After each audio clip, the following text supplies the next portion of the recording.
Europa enfrenta mucha incertidumbre de cara al invierno por cuestiones energéticas y esto ya se está viendo reflejado en las calles de las principales ciudades europeas a través de marchas, de manifestaciones de los ciudadanos europeos y todo pese al discurso oficial, a la narrativa oficial que hay entre sus políticos y autoridades. Esto es Realpolitik Room. Bienvenidos.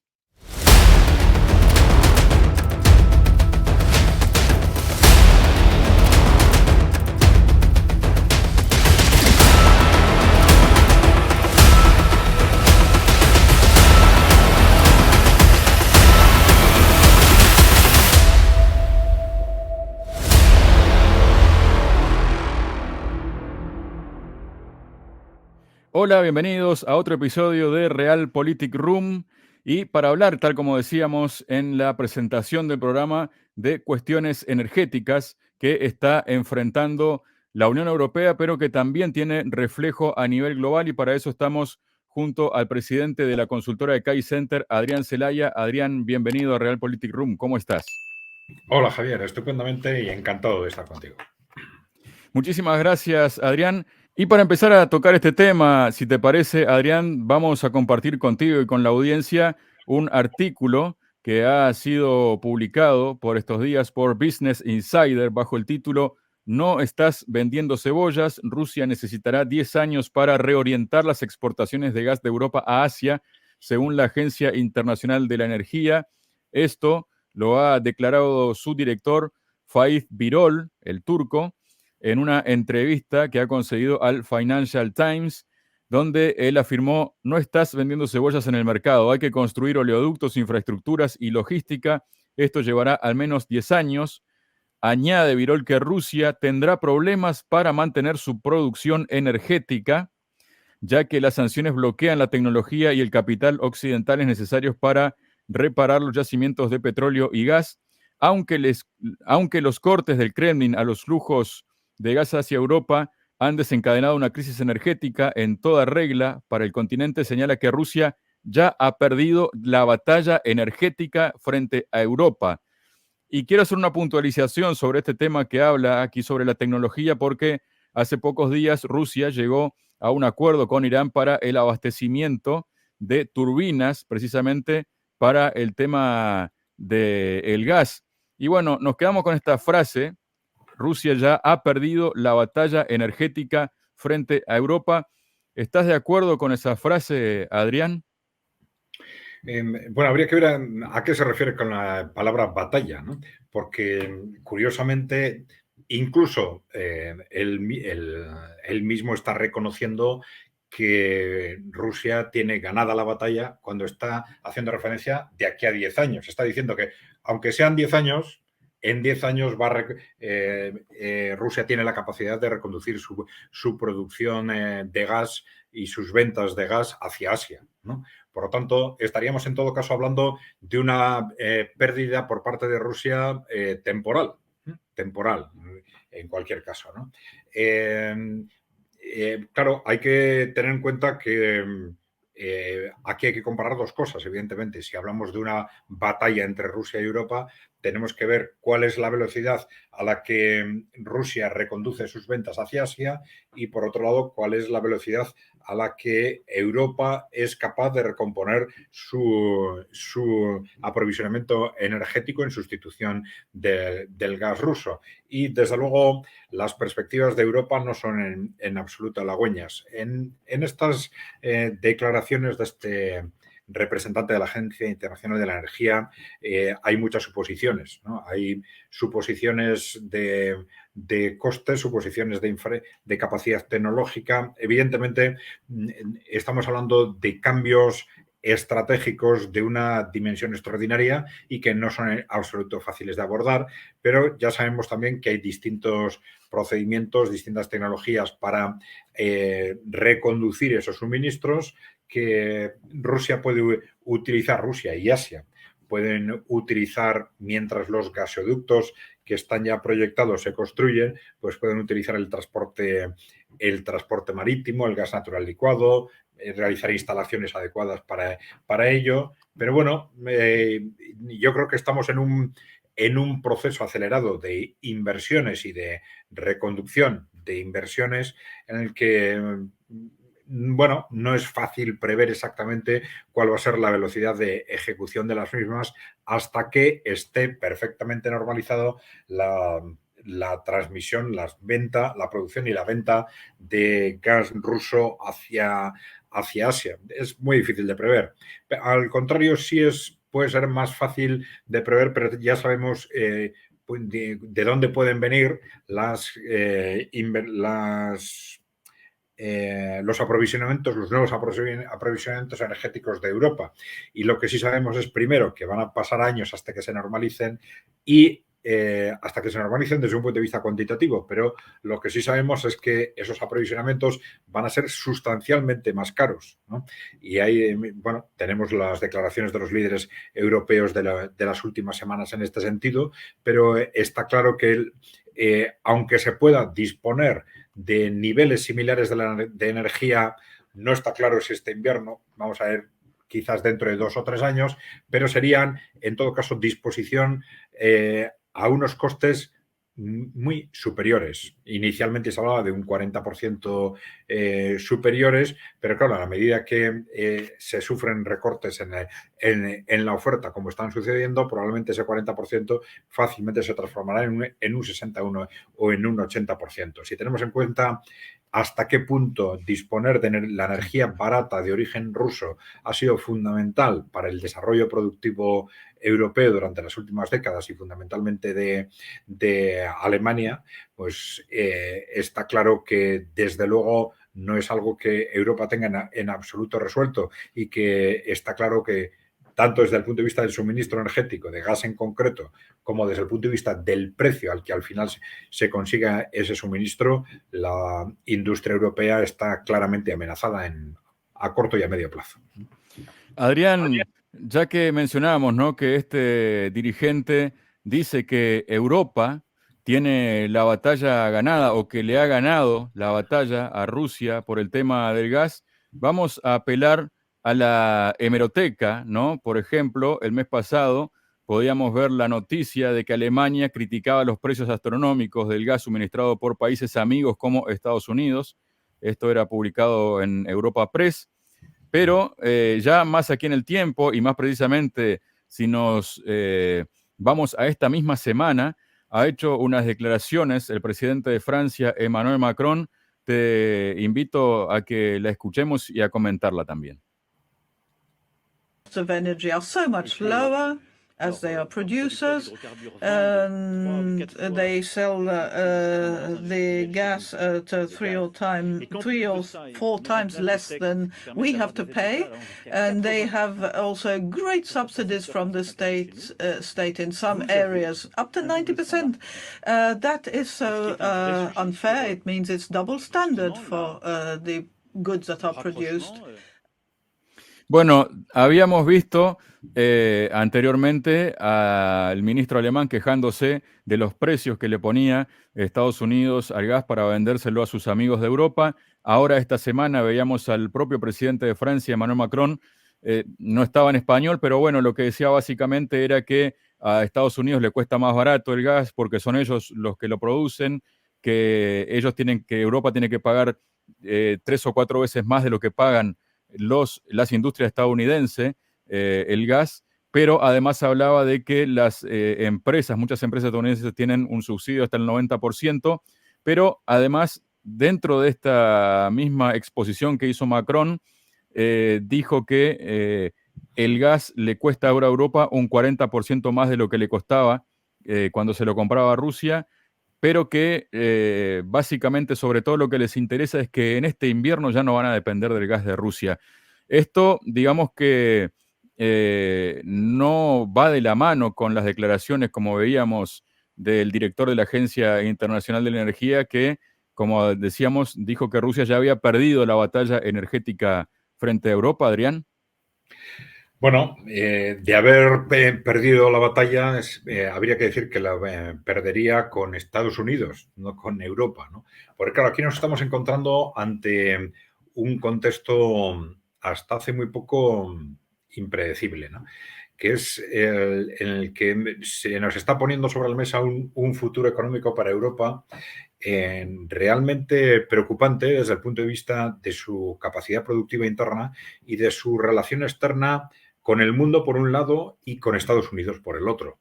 Es decir, que nos estamos situando ante un contexto en el que ya llevamos 6 meses, en el que se están adoptando una serie continuada de medidas que perjudican constantemente el futuro de la economía europea y, sorprendentemente, con una intención de hacer daño a Rusia, a la cual apenas consiguen hacerle daño, y sin embargo que resultan extraordinariamente beneficiosos para Estados Unidos, ¿no? Claro, y si hubiera sido una medida, 2 medidas que digamos que se agotan en sí mismas, pero bueno, vemos que esas medidas tienen continuidad, no se rectifican, se vuelven a adoptar medidas similares ya prácticamente sabiendo con seguridad cuál va a ser el resultado. Se sabe que con esto se está abocando a la industria europea a una crisis estructural, probablemente este propio invierno, y así todo se continúa en esta dirección. Y esto es extraordinariamente preocupante porque nos revelan no solo los problemas derivados de decisiones concretas, sino los problemas de posicionamiento de una clase política europea que no se sabe muy bien con qué objetivos está trabajando. Es decir, está tomando decisiones que son más bien propias de clases políticas de países colonizados, digamos, en un sistema neocolonial, que estas relaciones neocoloniales se han basado tradicionalmente, una vez, digamos, que desaparece el sistema de colonias porque las anteriores colonias se hacen independientes, la dependencia con respecto a la matriz se mantiene a través de una clase política sometida, o bien por vía de incentivos o por vía de chantajes y tal, sometida a los intereses de la metrópoli. De tal forma que la metrópoli utiliza a esta neocolonia para los objetivos de disposición de materias primas, utilización del país como un mercado para sus productos, con los objetivos económicos que en cada momento son interesantes para esa metrópoli, ¿no? Lo que está sucediendo, y esto es algo impresionante, es que Europa se está realmente sumergiendo en este tipo de dinámicas. De hecho, la dependencia política de las clases dirigentes de Europa con respecto a Estados Unidos sabemos que no es algo nuevo. De alguna forma viene ya del contexto generado a partir de la Segunda Guerra Mundial, sobre todo en algunos países como Alemania, con mucha claridad. Pero, claro, nunca se habían tomado una sucesión de medidas tan claras como en este momento, destinadas de hecho, a destruir la economía europea o a ponerla, digamos, al servicio y en una situación de dependencia drástica con respecto a Estados Unidos. Vamos a ver cómo evoluciona esta situación, pero ya digo que independientemente de las medidas concretas en cuanto el coste de la energía es una cuestión clarísima, pero claro, el corte con respecto a los mercados de los países emergentes y de los países en desarrollo, pues es otra de esas medidas estructurales que va a destruir la economía europea y a ponerla también a los pies de los caballos con respecto a la economía de Estados Unidos. Se ha comentado en algunos medios como una posible explicación que precisamente como consecuencia de esa división económica del mundo en dos, a raíz de este telón de acero que está levantando Occidente para protegerse de los países emergentes y en desarrollo, que al perder Estados Unidos precisamente esos mercados de los países emergentes y en desarrollo, Occidente en su conjunto se encuentra con un exceso de capacidad productiva por la capacidad productiva de Estados Unidos más la europea, que hay que resolver de alguna forma y que Estados Unidos está intentando resolverla a través de un proceso de desindustrialización europea. De tal forma que Europa se mantendría como un mercado para Estados Unidos, pero con una capacidad industrial más reducida, y esto haría posible mantener una zona económica más o menos coherente con el conjunto de Occidente. Claro, la expectativa que esto crea para Europa, para la economía europea, es realmente espeluznante, pero realmente lo preocupante es esta sucesión de medidas que se están adoptando en los últimos 6 meses por parte de las clases dirigentes europeas con absoluta despreocupación con respecto a su repercusión sobre la economía y la sociedad europea. Y esto también seguramente nos está advirtiendo de algo sobre lo que puede estar a punto de pasar en la sociedad europea. Es decir, habría que preguntarse por qué los dirigentes europeos están actuando de forma tan despreocupada con respecto a su propia opinión pública, ¿no? De alguna forma parece que están dando por supuesto que el sistema político europeo, el sistema electoral europeo, va a estar suficientemente controlado, o sea, por unas medidas políticas u otras, pero esto realmente nos está situando ante un contexto preocupante en este sentido, no solo en el ámbito económico, sino también probablemente en el ámbito político. Y justamente a propósito de todo esto que acabas de decir, Adrián, quiero enlazar justamente con otro par de publicaciones que hemos visto por estos días, y una ha sido publicada por El Confidencial, donde se puede leer en el título: China añade más tensión al invierno al parar sus ventas de gas a Europa, y no es por Putin. Es como dice esta publicación, pero la cosa no para allí, porque hay otra publicación que en este caso es de El Economista, ¿no? Donde se puede leer: golpe de gracia a la industria europea, recorte de beneficios y éxodo a China y Estados Unidos por la crisis energética, ¿no? Y ahí vemos que dice que la crisis energética está conduciendo a la industria europea a una situación límite. Las fábricas llevan meses lidiando con precios energéticos récord y materias primas disparadas que mellan sus negocios. Algunas empresas se han visto obligadas a cerrar líneas de producción y otras han optado por salir del continente en búsqueda de energía más barata y una menor volatilidad. También dice que este miércoles las cuentas del gigante químico BASF han constatado el coste de que las disrupciones energéticas se están dejando en sus cuentas, han constado, dice, ¿no? La producción de la compañía en Europa ha registrado una contracción del 6,7%, una caída que contrasta con el aumento del 6,6% en el mismo periodo del año pasado, según sus resultados. La evolución es similar en Asia, mientras el crecimiento ha sido positivo en Estados Unidos y China, país que contabiliza fuera del continente asiático. Esto pinta un poco más este cuadro, digamos, y viene a enfatizar lo que has dicho, Adrián. Sí, efectivamente. Claro, en la base de todo esto está, bueno, hay 2 elementos. Por un lado, ese corte radical de autoprotección, vamos a decir, de Europa y Estados Unidos, abriendo un telón de acero, dividiendo el mundo en 2, dejando en el otro lado a los países emergentes y a la práctica totalidad de los países en desarrollo. Y esto, claro, tiene repercusiones económicas impresionantes, fundamentalmente para los países que tienen unas relaciones más abiertas o que han tenido relaciones más abiertas con los países emergentes y en desarrollo. Pues, el caso de Alemania es un caso clarísimo, pero también, por ejemplo, el caso de Francia desde el punto de vista de lo que está sucediendo, por ejemplo, en África, con las neocolonias, vamos a decir, de África, que están cayendo una tras otra y están creando un problema estructural a Francia, cuya economía ha dependido de una forma muy directa de la explotación neocolonial de este tipo de minerales en este tipo de países, ¿no? Pero bueno, tenemos por un lado este corte radical de los mercados como consecuencia de esa apertura de creación de un nuevo telón de acero, y luego tenemos evidentemente el coste de la energía. Esto bueno, tenemos los problemas de corto plazo y luego esa previsión, vamos a decir, de medio plazo de la falta de acceso a la energía barata que era procedente de Rusia. En todo caso, si esto se puede sustituir, ya lo hemos dicho, sería por energía mucho más cara.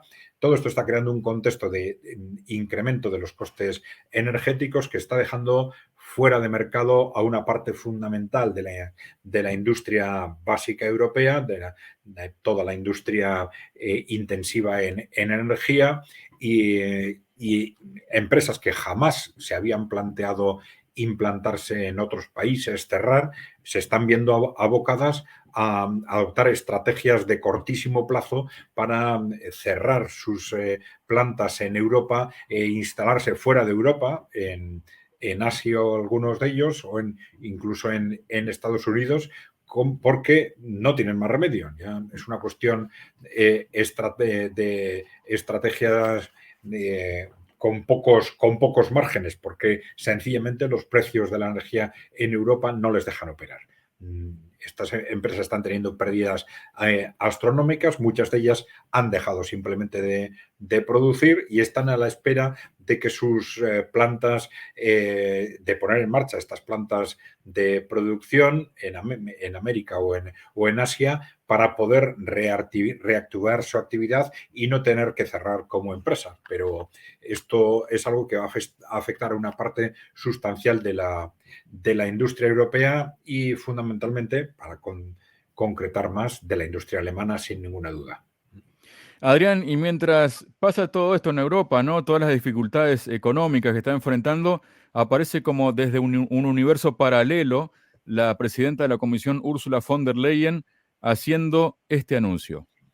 Important for Ukraine to have a predictable and stable flow of income, and therefore we assume and Ukraine is telling us that they need approximately 3 to 4 billion euros per month to have enough resources for the basics.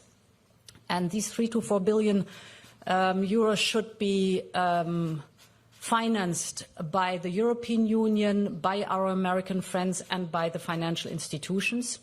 Therefore, the discussion was around about 1.5 billion per month for Ukraine, financed by the European Union. So this would give overall a figure of 18 billion for the next year. Bueno, básicamente lo que dice allí es que Ucrania está necesitando unos 4.000 millones de euros mensuales para poder funcionar como país, ¿no? Por decirlo de algún modo, pero que la Unión Europea le va a dar por mes en 2023 1.500 millones de euros, ¿no? Lo que sumaría un total de 18.000 millones de euros durante el año 2023. Esto seguramente por fuera de lo que tiene que ver con el abastecimiento de armas y otro tipo de cosas, ¿no? Y también decía esto. Werte einfrieren, sondern auch konfiszieren. Das ist nicht trivial, was die Gesetzgebung betrifft. Das haben Sie richtigerweise gesagt. Wir arbeiten daran. Wir haben eine Taskforce zusammen mit Mitgliedstaaten.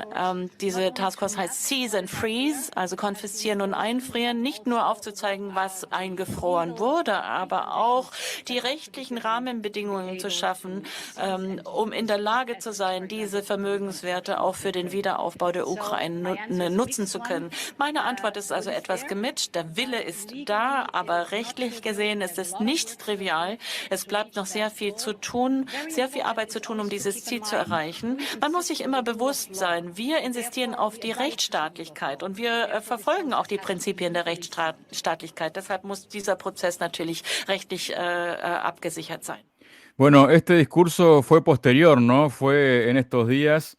En ese foro germano-ucraniano para la reconstrucción del país ucraniano, donde dice básicamente que están viendo cómo confiscarle el dinero a Rusia, ¿no? que le han congelado, ¿no? Que suman un total de unos 340.000 millones de dólares, ¿no? Que dicen que ahora no lo pueden hacer, pero que están buscando el marco legal para poder hacerlo, ¿no? Y en las calles también se pronuncia la gente y dice lo siguiente, por lo menos en Francia, hay más ejemplos también, ¿no? Pero vamos a poner este de Francia. Ursula, tais-toi! Ursula, tais-toi! Ursula, tais-toi! Bueno, dicen ahí en francés, Úrsula, cállate.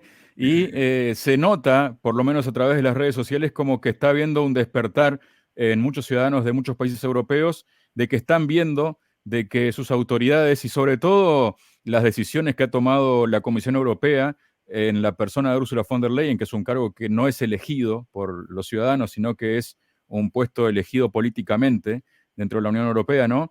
Y da la impresión de que la ciudadanía está despertando y están viendo el desastre que están haciendo sus autoridades. Adrián, además, digamos, con un país con Ucrania, que por qué entonces no lo hicieron con Grecia en su momento, se pregunta uno, por dar un ejemplo simplemente, ¿no? Sí, bueno, vamos a ver, por partes. Es sobre esta ayuda de 1.500 millones mensuales. Con una precisión, yo creo que es llamativo y sorprendente cómo ha expuesto esto von der Leyen, porque no ha dicho que necesiten 3.000 o 4.000 millones, ha dicho que ellos dicen que necesitan, ¿no? Entonces, esperemos que sea solo un lapsus y las cosas se hagan con otro nivel de seriedad, pero evidentemente la expresión tiene su interés, ¿no? Detrás de este tipo de decisiones, con todas las dificultades económicas que existen, que se vuelvan a hacer, digamos, este tipo de apuestas económicas por mantener el régimen de Kiev a medio plazo, o esta decisión, esta manifestación de voluntad política, vamos a decir, de confiscar los activos rusos de forma tan bárbara. Yo creo que todo esto responde a un contexto en el que von der Leyen y una parte sustancial de la clase política europea está respondiendo a una situación, vamos a decir, de pánico, de esa élite corporativa que controla Europa y Estados Unidos, ¿no?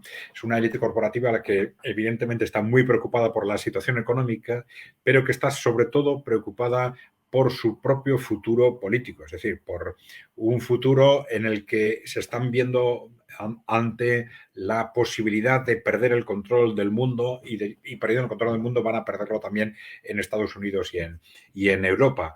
Y esa situación de pánico es la que les lleva a subordinar de forma radical los objetivos económicos a los objetivos, vamos a decir, geopolíticos. Es decir, a partir de la intervención rusa en Ucrania, yo diría que se han desatado las estrategias que estaban de alguna forma latentes en esta élite corporativa y destruir o controlar o someter a Rusia y China se han convertido clarísimamente en los objetivos prioritarios a corto plazo sobre cualquier otro objetivo. Yo creo que esto está muy claro se ve muy claramente, bueno, primero, ya lo dijo en marzo el propio BlackRock, cuando dijo, bueno, teníamos proyectos para reconstruir el modelo económico de Occidente a través de eso que llamaban el gran reinicio, etcétera, y diciendo, bueno, pero esto seguramente ahora hay que meterlo en el cajón porque el objetivo ahora es geopolítico, lo importante es contener a Rusia y a China. Y todo lo que están haciendo durante todos estos meses, estos 6-8 meses, en los dirigentes políticos europeos, seguramente tiene esta explicación. Es decir, hay un constante sacrificio de los objetivos económicos, de sus propias economías, de sus propias sociedades, sometiéndolo todo ello al interés geopolítico básico de hacer, vamos a decir, hacer daño a Rusia en términos generales, ¿no? Yo creo que esto es algo muy evidente que solo tiene esa explicación geopolítica. Por otro lado, sí es cierto que la sociedad europea, no en todos los países, hay países, digamos que excepcionales y sorprendentemente pacíficos, como el caso de España, en el que está en una situación, digamos, de neutralización política que no es nueva, sino que viene desde hace igual 7-8 años, ¿no? Pero en el conjunto de Europa la sociedad se está moviendo y cada vez más, y yo diría que de forma acelerada, y esto es sí ya en sí mismo una gran preocupación para esas élites corporativas. Es decir, en el desarrollo de sus políticas económicas están tomando una serie de medidas que están haciendo un gran daño a la economía y a la sociedad europea, un daño que ya se está manifestando a través de inflación, de suministros de energía, etcétera, y esto se va a ir agravando en los próximos meses Y claro, uno de los elementos con los que tienen que contar es el de esa alto riesgo creciente de desestabilización europea. ¿Qué ocurre cuando, como consecuencia de las medidas adoptadas por los gobiernos, se encuentran frente a estos riesgos de desestabilización?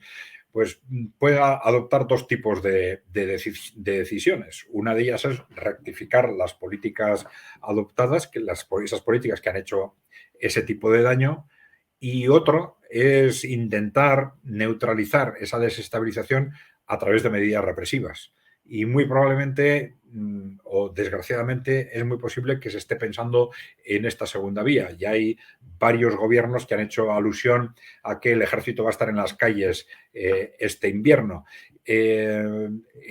Otro tipo de medidas que están adoptando, por ejemplo, es esta subvención de los precios de la energía a los ciudadanos, pero haciéndolo de tal forma que, claro, al final los ciudadanos van a terminar pagándolo a través de inflación, ¿no? Lo que no pagan, lo que dejen de pagar en la factura de la energía lo van a pagar por incremento general de los costes, porque los gobiernos van a ser financiados por el Banco Central Europeo a través de la emisión de moneda, y esto al final va a repercutir en la continuidad de la actual inflación o incluso el incremento de la misma.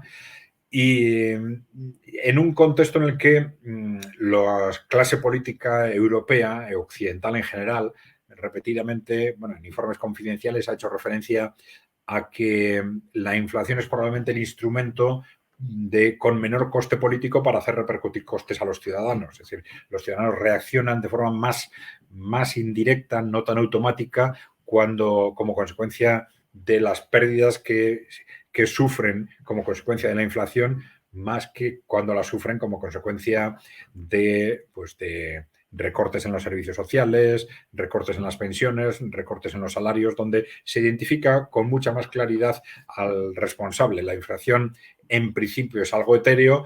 También, evidentemente, hay una respuesta social cuando esta inflación es alta, pero hay una especie de consideración política de que la respuesta no es tan directa, y entonces están apostando por que los ciudadanos sufran, de ser posible, los costes de todo lo que se está haciendo, no a través de incrementos o problemas de suministro en el suministro de la energía, sino a través de el mantenimiento o incluso el incremento de la inflación. Vamos a ver todo esto cómo se gestiona durante los próximos meses, pero ese factor es especialmente preocupante para los ciudadanos europeos, y también el que he comentado de la tentación de la clase política europea de recurrir a medidas represivas, de recortes de derechos sociales, policía, etcétera, para contener esta rebelión social que ya es todavía embrionaria, pero que está alcanzando un peso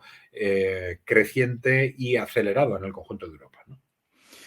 Muchas gracias por tu participación en este día, Adrián, en Realpolitik Room. Muy bien, Javier, gracias a vosotros.